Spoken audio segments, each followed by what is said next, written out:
राधे राधे। सभी भक्तों को मेरी प्यार भरी राधे राधे। देखिए, मैं आपको एक छोटी सी बात बताने जा रही हूँ। जब भी हम वृंदावन जाते हैं तो हमें 4 बातों का ध्यान रखना चाहिए, और वो 4 बातें कौन सी है जो मैं अभी बता दूँ। कि जब भी हम बांके बिहारी मंदिर में जाते हैं तो अक्सर मैं वृंदावन जाती रहती हूँ, तो मैंने देखा है, इसलिए आप लोगों तक पहुँचाने के लिए मेरा मन किया कि वहाँ पे लोग ज़ोर ज़ोर से बोलते हैं, ज़ोर ज़ोर से आवाज़ करते हैं। तो जब भी हम प्रभु के मंदिर में, कोई भी धाम हो, चाहे कोई भी प्रभु का मंदिर हो, तो उसमें जब भी हम जाएं तो पहला काम है कि हम ज़ोर से आवाज़ ना निकालें, क्योंकि देखो, वो हमारे ठाकुर जी हैं, वो हमारे पालनहार हैं, तो हमें ज़ोर की आवाज़ नहीं निकालनी चाहिए। बोलना है तो प्यार से बोलो। और क्या है कि जब हमारा लक्ष्य क्या है, हम किसी भी मंदिर में गए हैं तो हमारा क्या लक्ष्य है? हमारा लक्ष्य है कि हम प्रभु के दर्शन करने के लिए तो जाते हैं ना। तो दर्शन करने के लिए हमारा सिर्फ लक्ष्य उसके चरणों में और उनकी नज़रों में होना चाहिए, कि हम उनको निहारें कि हमारे प्रभु जी कैसे लग रहे हैं। हम उनको दर्शन करने, उनके दर्शन करें। दर्शन करने का मतलब उनको देखें, निहारें, उनको देखते रहें। और अगर आप प्यार से जब उनको देखोगे, तो अगर आपकी भावना सच्ची है तो आपकी आंखों से आंसू निकल आएंगे। आप देखना, मैं सच बोल रही हूँ, आपकी आंखों से आंसू आएंगे। उनके चरणों को देखो कि मैं आपको चरणों को पखार रहा हूँ। फिर आप उनकी आंखों में आंखें डाल के देखिए, हे प्रभु, मैं जैसा भी हूँ तैसा भी हूँ, मैं प्रभु तेरा हूँ। ऐसे बोल के और प्रभु को निहारें, एक टक उनको देखते रहें। आपकी आंखों से है ना आंसू निकलने लगेंगे। दूसरा क्या है, सभी लोगों को अक्सर मैंने देखा है, वहाँ पे फ़ोन में वीडियो बनाने लग जाते हैं।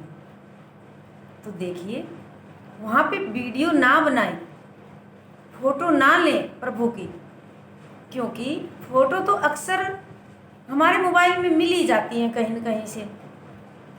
तो आप उनके दर्शन करने के लिए गए हैं तो उनके दर्शन कीजिए ना। आप फ़ोटो लेते हैं, उस फ़ोटो में ही रह जाते हैं आप लेने में, कि साफ आया ना आया, उसका आया, सेल्फी ले लिया। नहीं, आप सिर्फ प्रभु के दर्शन करने के लिए जाते हैं तो आप सिर्फ प्रभु के दर्शन कीजिए।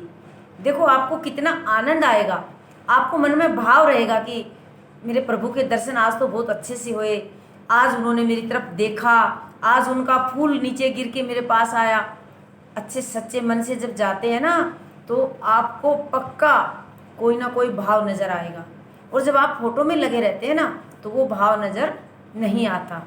तीसरा क्या है कि जब प्रभु के दर्शन कर लेने के बाद, आप, भीड़ बहुत ज़्यादा होती है बांके बिहारी मंदिर में, तो आप थोड़ा सा साइड होके परिक्रमा लगाएं। 4 परिक्रमा होती हैं मेरी बांके बिहारी की, तो आप खड़े होके 4 परिक्रमा करें। तो कैसे करनी है वो मैं बताती हूँ। वहीं खड़े होके हाथ जोड़ के और अपने मन में भाव बना के देखो, ऐसे मन में सोचो कि मैं प्रभु को ही देख रहा हूँ। आंखों में प्रभु को बसाओ और वहीं खड़े खड़े 4 परिक्रमा लगाओ कि मैं प्रभु की परिक्रमा लगा रहा हूँ, प्रभु मेरे पास बैठे हैं। तो आपका परिक्रमा का काम भी पूरा हो गया। मैंने आपको बताई 3 बातें। चौथी बात यह है कि आप वहाँ पे जब धक्का मुक्की करते हैं, एक दूसरे को गुस्से से बोलते हैं, तो प्रभु जी बहुत नाराज़ होते हैं। मंदिर में गुस्से से नहीं बोलना चाहिए, प्यार से बोलें, भैया मुझे भी दर्शन करने दो। अगर आप आगे नहीं जा पाते हैं, बहुत ज़्यादा भीड़ है, तो आप दूर से ही, हे प्रभु, मैं आपके दर्शन करने आया था, सो तो हो गए, मुझे थोड़ी प्रसाद की इच्छा है। देखना, मैं सच कह रही हूँ, आपके पास प्रसाद भी पहुँच जाएगा किसी न किसी भगत के द्वारा। और दूर से माला फेंकते हैं, दूर से प्रसाद फेंकते हैं, वो गलत है। किसी के पैरों में गिरता है, कहाँ गिरता है। बस आप भाव बना के, और जो भी आप पेड़े का प्रसाद लाए, 4 पेड़े रखो, ज़्यादा नहीं की जरूरत है। 4 पेड़े रखो और भगवान को ऐसे रख के बोलो, हे प्रभु, मैं ये आपका भोग लाया हूँ, प्लीज़ स्वीकार कीजिए। हे ठाकुर जी, उनको निहारो और उस भोग को आप, उस पेड़े का, जो भी आप घर से प्रसाद बना के लाए हो या आपने अच्छा सा खरीदा है पेड़े का प्रसाद, वो भोग के सामने प्रभु के सामने ऐसे भोग लगाओ, ऐसे करो, दूर से ही करो, चाहे आप कितनी दूर हो, 100 कदम दूर हो, वहाँ पर खड़े खड़े ऐसे प्रभु को निहार के और उसको लगाओ। सच कह रही हूँ, वो भोग प्रभु स्वीकार करते हैं। तो मैं आपको एक जगन्नाथ जी की बात है कि वहाँ पर एक भक्त गया, तो वो खीर बना के ले गया, तो वो अंदर जा रहा और सभी उसको अंदर नहीं घुसने दे रहे, वहाँ पर बहुत ज़्यादा भीड़ थी, नहीं घुसने दिया। तो वो मन ही मन में उसकी आंखों से आंसू बह रहे हैं और वो आंखों में आंखें डाल के दूर से देख रहा है, प्रभु मैं आपके लिए घर से ना खीर बना के लाया और देखो मेरा भोग नहीं लगाने दे रहे, अंदर भी नहीं घुसने दे रहे, प्रभु मैं क्या करूं। तो सच मानिए, बात झूठ नहीं है। अंदर जाके जब अंदर भक्त दर्शन कर रहे थे, वहाँ पर जो पुजारी बैठा था, उस पुजारी ने बताया इस बात को, तो प्रभु की मुँह के ना खीर लगी हुई। तो उन्होंने गौर से देखा कि प्रभु के मुख में खीर कहाँ से आई। तो प्रभु ने देखा और बाहर जो भक्त खड़ा था उसने खीर का भोग लगाया, प्रभु ने अंदर उस खीर को खाया। तो प्रभु ऐसे खाते हैं, आप यकीन मानिए, वो भोग आपके मन में अगर भाव है तो वो वहाँ तक पहुँच जाएगा। ये मैं सच कह रही हूँ। इसलिए प्रसाद को ये मत सोचो, किसी को वहाँ पर ऐसे भी मत करो कि बोलते हैं वहाँ पर कि मैं आपको VIP दर्शन करा दूंगा, आप 100 रुपये दीजिए, आप 50 रुपये दीजिए, मैं आपका भोग लगा दूंगा। हम क्यों दें? उस 50 या 100 रुपये का आप किसी भूखे की सेवा करो, भूखे को खाना खिला देना, या आप किसी गरीब को ऐसी चीज़ देना जो उसको काम आए। उसके तन पे कपड़ा नहीं है तो कपड़ा पहना देना, उसके घर में कुछ खाने का नहीं है तो दाल चावल वो दे देना। लेकिन उनको आप 100 रुपये दोगे, VIP दर्शन करोगे? नहीं। अगर आपका भाव सच्चा है तो प्रभु साक्षात आपको वहीं दर्शन देंगे। ये मेरा पूरा भाव है। क्योंकि देखो, मैंने भी इन बातों का नहीं पता था। जब मैं पहली बार गई तो हमारी पोस्टिंग थी मथुरा में, हम आर्मी के हैं, तो पहले हम 3 साल रहे वहाँ पे मथुरा में। तो हमें गाड़ी लेके जाती थी दर्शन कराने के लिए, लेकिन मेरे को पता ही नहीं था, इतना ज्ञान नहीं था।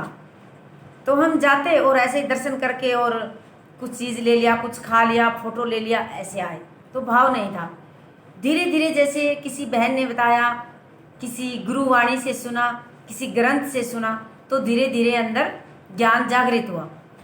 अब मैं सोच रही हूँ कि क्यों न मैं भी किसी को ज्ञान बांटने से बढ़ता है।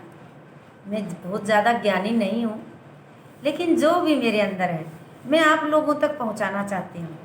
और मेरे को ना अच्छा लगता है कि मैं भी बहनों में बैठ के सत्संग करूं।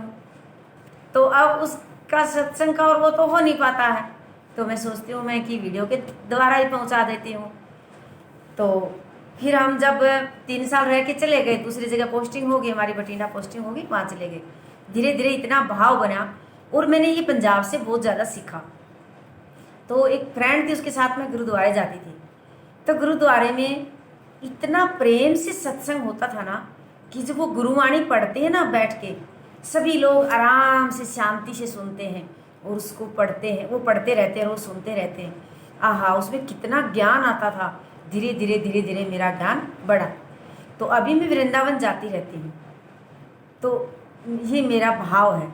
जब भी मैं अभी आजकल जाती हूँ, दूर से ही मैं आगे जाने की कोशिश, अगर खाली है, भीड़ कम है, तो आप जा सकते हो, ठाकुर जी के चरणों तक आप जा सकते हो।